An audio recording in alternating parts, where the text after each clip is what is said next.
Hello and welcome to Cooking the Books with Heather. Today we're going to be working from Vivian Howard's Deep Run Roots, and we are going to be making tomatoes in jars, which is basically home canned tomatoes, which I've never done before, but I do a lot of canning, and this is the first time I've actually had enough tomatoes of my own at home to can, so I decided I would go ahead and use her recipe. Now,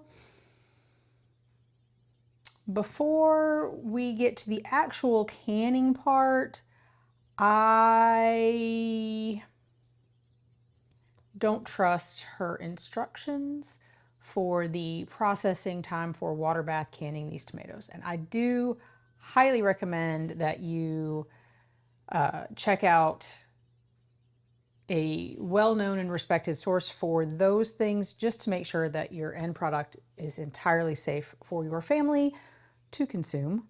So when we get to that part, I will tell you what I'm going to be doing differently than here. Tomatoes are one of the more safe things to can because they are an acidic food, and you can do it with just a water bath, and that's what we're going to be doing today. But we're not going to do any of that until tomorrow anyway. So what I need to do now, however, is I've washed all these tomatoes, taken all of the stems off. A few of them have a little bit of like leathery tops, and that's okay. A few have a little place where they might be have a little bruise or something, and I'm going to do those ones last. They're kind of at the bottom of the bowl, just because I don't want to. So what we're going to be doing, haven't even told you. We're going to be peeling these, and I am using both a Roma tomato and a slicing tomato. Honestly, I don't remember what I planted, but it was a determinate slicing tomato, and it was the first time I've planted determinates, which means determinates become ripe almost all at the same time, which makes them much easier to use for canning. And a lot of the Roma varieties are determinates. And she says that she likes it better when she uses a Roma and an Amish paste, which is a Roma type tomato, which have less liquid in them, so there would be less wateriness to it. It's a paste tomato, so you don't have to cook it as long when you make tomato paste.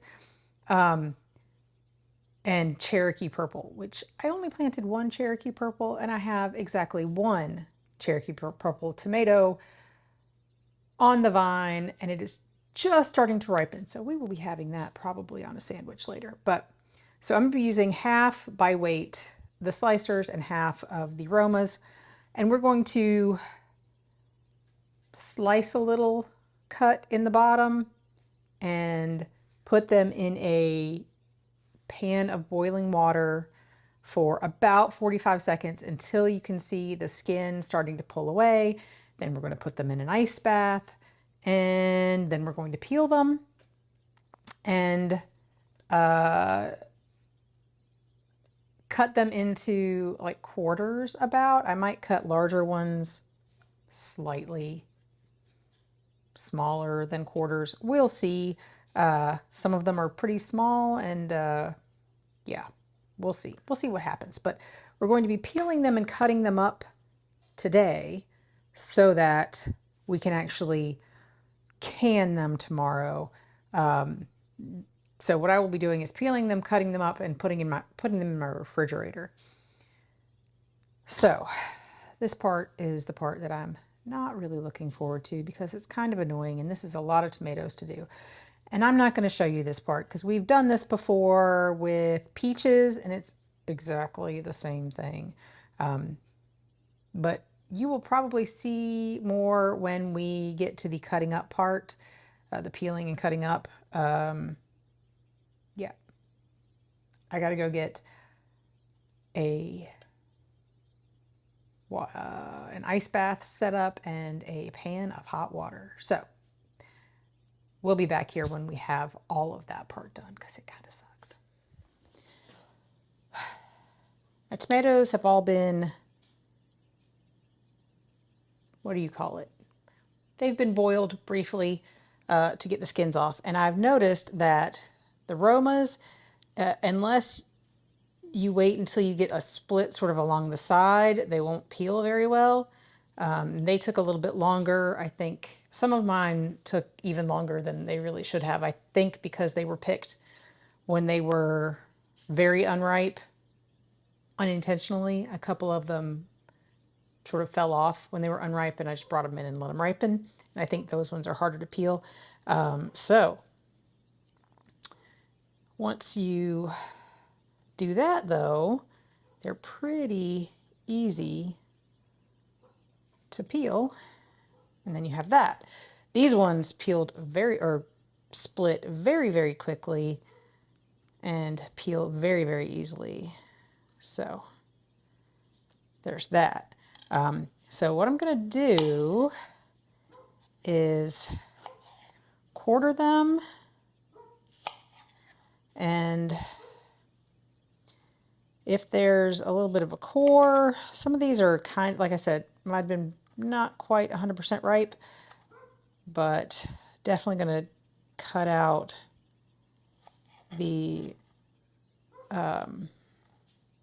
core part, as she said, if it's particularly white. Oops, wrong one. And sort of the stem area. These ones, I don't know. We're going to cook these briefly before we can them. But since she says just to quarter them, I'm going to stick with that and see how I like it. I mean, we're not going for diced tomatoes here, so that's one of each. I've got a lot more to do.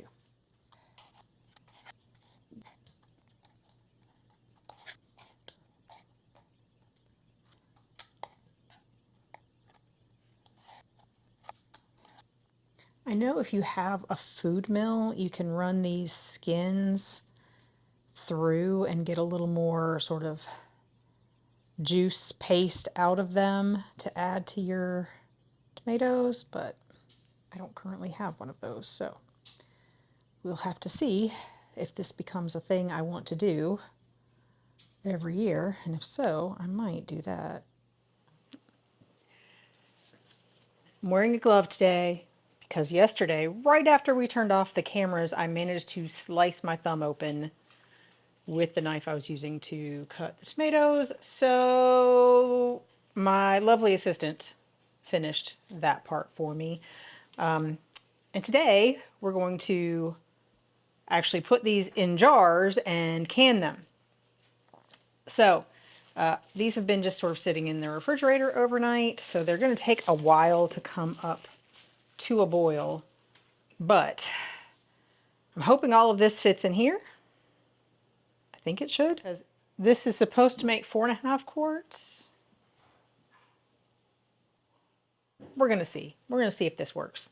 So these are my cored and quartered, peeled, cored and quartered tomatoes.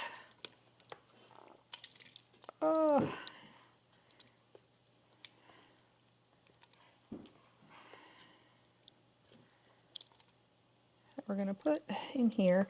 I have, oh, that's great. I have on the stove my canning pot just coming to a boil because we're going to need to, oh, that's great. Yeah, we'll see how this works. It's a nice rainy summer day, so it's a good day to can things.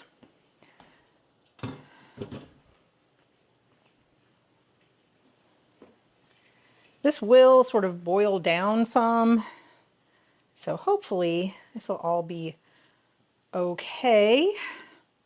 But this is all that will fit on the other burner that I have. So the goal here is to get these hot, let them boil for about 3 minutes. You basically want hot jars. You don't really have to sterilize your jars. That's once you actually can your stuff, the stuff that's in the jars are also going to be fully sterilized. So As long as you can everything properly, everything should be good, even if you don't boil the jars. However, you do not want to put hot stuff into cold jars because that could make it crack and break.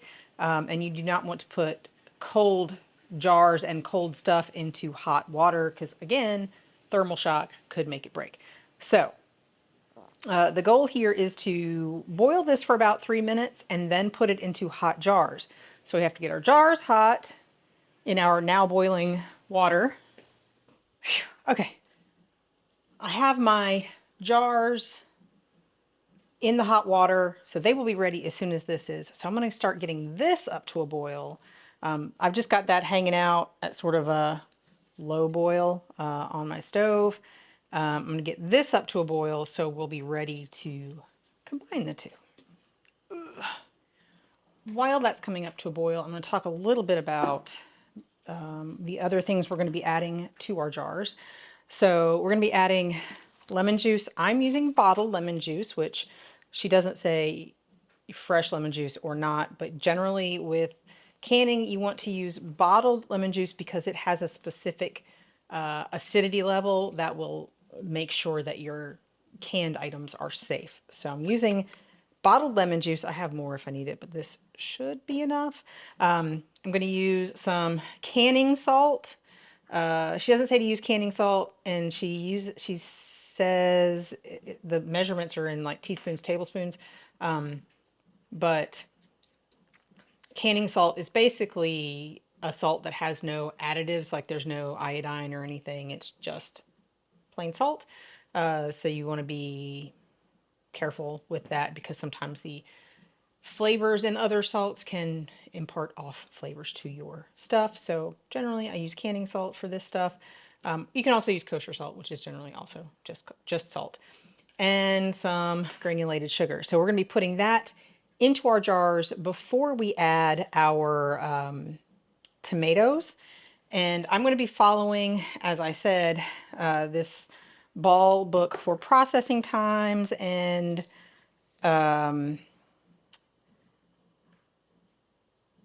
headspace. I think packed tomatoes with 1/2 inch of headspace. So yeah, generous 1/2 inch. So we're going to go with about 1/2 inch of headspace, which my new funnel, which we'll be using, has both millimeters and inches on the side, which, you know, you can put it on the top and then you can see where you are with your headspace. So as soon as we're close on the tomatoes being ready, I'll get the containers out, the jars out, and we will add all this stuff, and then we will add the tomatoes, and then we'll be ready.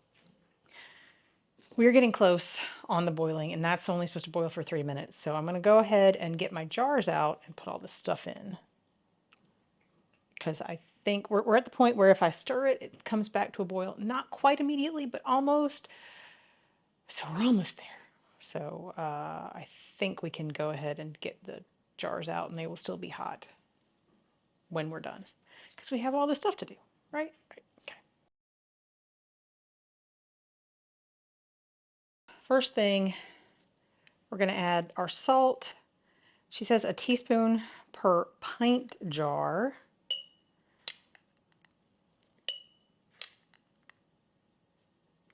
That means 2 in a quart.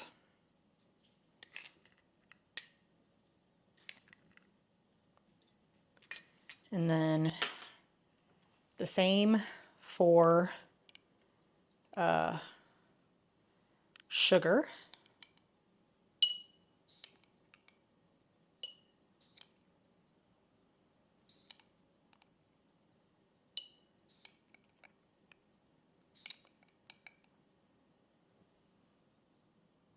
I don't think I did 2 in that. There we go. And now some lemon juice. 3 minutes, starting now. Oops.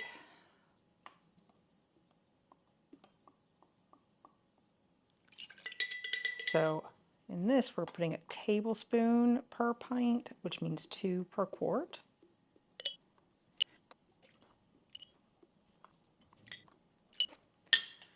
So that is done. Got my funnel in here. We're going to try not to get anything on the top of the jar rims, but when we're done, we will clean them off. That's our 3-minute timer. Got my hot tomatoes, my hopefully still hot jars, and now we're going to fill it up. And I'm going to make a huge mess, I am sure. I want to get as much, try to evenly distribute the juice and the tomatoes. These are very juicy, but there were slicers in there, so that's, I've never done this before, so maybe they're always like this. I don't know. Now, she did say to skim the scum off the top. I didn't see too much of it. Looks like there might be a little bit on my edges, and I'll just not stir that in, and then we should be fine.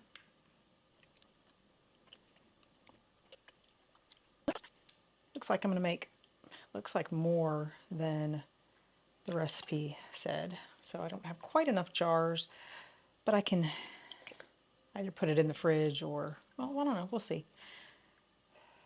And add it to some sauce later or something, I don't know. I think I'm going to take this big piece out, put it in there since that one was a little over. Yeah, actually, almost exactly as expected.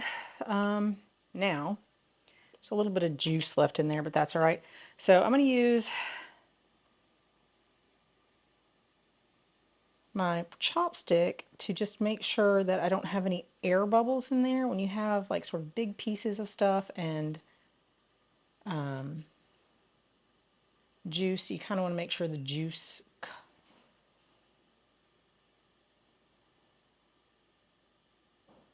consolidates in there. And there are no air bubbles, so your headspace is correct. All right, and now some of them are a little, I'm going to use this, a little over and a little under. Just trying to make sure my headspace is right on all of them. So this is an important part. You don't want any bits of the juice on the rim, nothing to keep it from making a good seal. So you want to wipe your rim. Some people use vinegar. I just usually use a damp paper towel. And you can see on my paper towel that I definitely got some stuff in different places. So I'm just going to give it all a couple of wipes.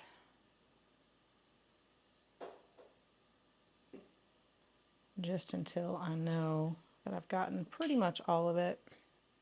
Start by just laying these on.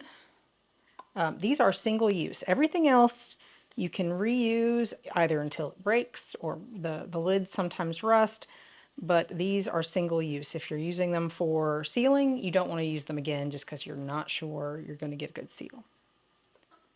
And now the rings you want to put on just fingertip tight. You don't want to tighten these as much as you possibly can because you want the air to be able to come out to form a vacuum. You also don't want to leave them too loose or it will allow the water to come in when it gets, it won't form the vacuum if it's too loose or it's too tight. So just sort of fingertip tight. Just fingertip tight. All right. And now we're going to put these back into the boiling water using this. Well, my water's not still boiling, but it is very hot. It's almost boiling. Now the goal is for the water to be over the lids of all of those jars. And once it comes up to a boil, I'm going to put the lid on, make sure it stays at a boil, not under a boil, but at a boil. And I'm going to set a timer for 45 minutes because my book says 45 minutes for quarts, and that's the largest, that's the most amount. The other ones, it says 40 minutes for pints. She says 10 minutes. I'm not going to do that just because I want to make sure that we are absolutely positively safe.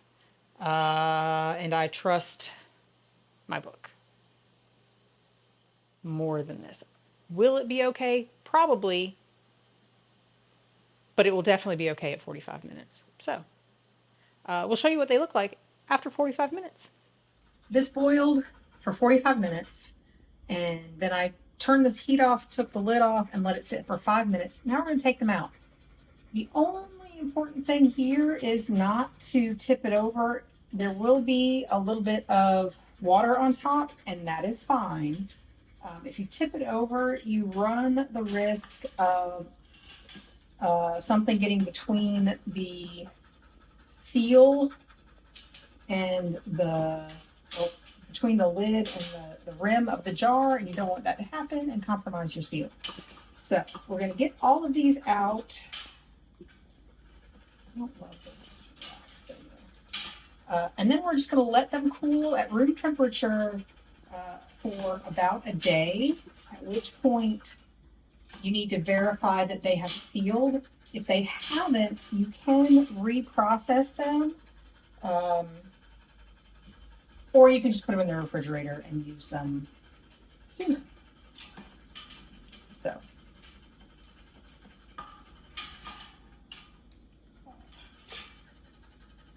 If they have sealed, the little pop tabs will have no give. But you don't want to touch those until they are completely at room temperature. Give them time. And that's it. We'll let you know what we think in just a minute. We canned these tomatoes yesterday. I processed these in my water bath canner for 45 minutes, and they all did okay. So the one thing you need to check after the 24 hours is that these little poppy buttons don't pop up and down. Now, this one looks a little different. You can see the level of the liquid is a little bit low compared to everything else when I gave it the right amount of headspace. Let's take this off. We're going to take these off anyway. And so this one, compared to this one, you can kind of see the level is a little bit low, and it doesn't have as much just water, tomato water at the bottom. I think I might have gotten some siphoning on this one, and it also didn't really pop until I touched it later. So I think this one is probably not safe at room temperature. So if I wanted to keep this at room temperature and canned, I would have to reprocess that to make sure it is safe for my family. As it is, I am planning on using the quartz for a recipe in the book. So I'm going to go ahead and just stick it in the refrigerator, and come the weekend, we will be filming another recipe using these. So then we can sort of tell you what we think of them. But what I do when I have canned it and they've been sitting for 24 hours and we know whether they are safe, whether they have been processed correctly, I take the lids off, and then you just want to clean off around the edges, because sometimes there'll be sticky stuff, because a little bit does sometimes come out when you process them. And so if it's jam especially or something sticky, you'll get sticky things. So I just like to clean it up. And then if you want to put the rings back on, I also clean up the rings. But if you want to put the rings back on, that's fine. Although I generally store mine with the rings off, because if you get a failed seal, if for some reason there was some contamination and the lid pops off, it can reseal itself and sort of have a fake seal. So it's safest to leave them without the rings on. And you can reuse these rings for other jars. So if one of your rings breaks or rusts too much, you can see you get a little bit of rust on these rings sometimes. You don't really need to have a ring on there while you're storing them. So I know my husband thinks it's weird. Nobody that he knows ever stored them with the rings off, but that is sort of the wisdom right now. Now, are there people who can things and don't follow the recipes from your extension office or your ball or car or whatever companies that have, tested these recipes and made sure that it will definitely be safe? Yes. There are lots of groups out there that will say, I just put hot items in hot jars, put the lid on, and that's all I do. And it's fine and it works for me. I want mine to be safe.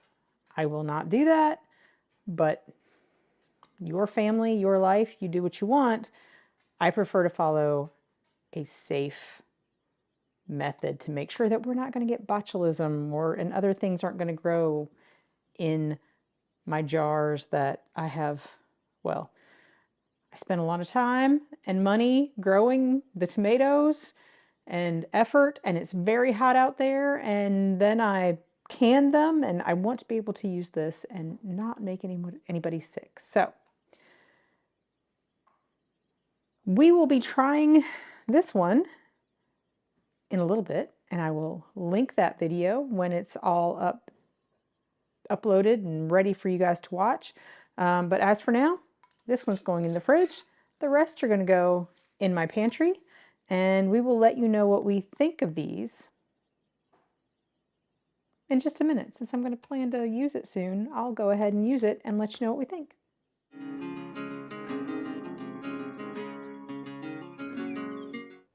On this episode of Cooking the Books with Heather, you watched me make tomatoes in jars from Vivian Howard's Deep Run Roots cookbook. So you can see this is one of my quarts that I have in my pantry now, ready to use. I'm going to use it for another recipe in this book. We've already made one of the recipes that I was planning to use the quarts with, but I still have one left. So expect that probably next time. I have never canned tomatoes before, but it's nice that it's something you can do in a water bath canner. I would highly suggest that you look for another source for canning recipes, just to be sure that the recipes have been tested. You can always compare a recipe that you don't know with a trusted source like Ball or extension offices. Those places actually test their recipes and make sure that they are food safe for your family.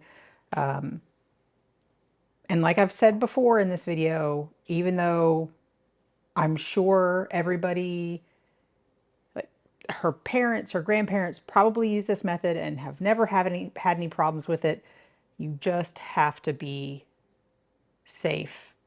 Do something that you are comfortable with. I am comfortable with tested, safe methods. So I did process mine longer in a hot water bath than she suggests in this recipe. That said, they still had plenty of good texture. They were not sort of mushy and overcooked. I still had, sort of pieces of tomato in there. It wasn't just sauce. You can see that they separate, but that is mostly because I did use half slicing tomatoes, which tend to have more water in them compared to a paste type tomato like a Roma, San Marzano, Amish paste. There are several varieties, but those are the sort of smaller pear-shaped, hey, like these. This is not the best example, and it's not ripe yet, but it's the ones that are sort of longer and thinner compared to the slicing ones that are rounder and fatter. Those are, for sandwiches or burgers or whatever. Those will have more liquid and you'll get more of this. You can, when you make sauce, you generally cook it down until it is a texture where you will not get this separation. Anyway.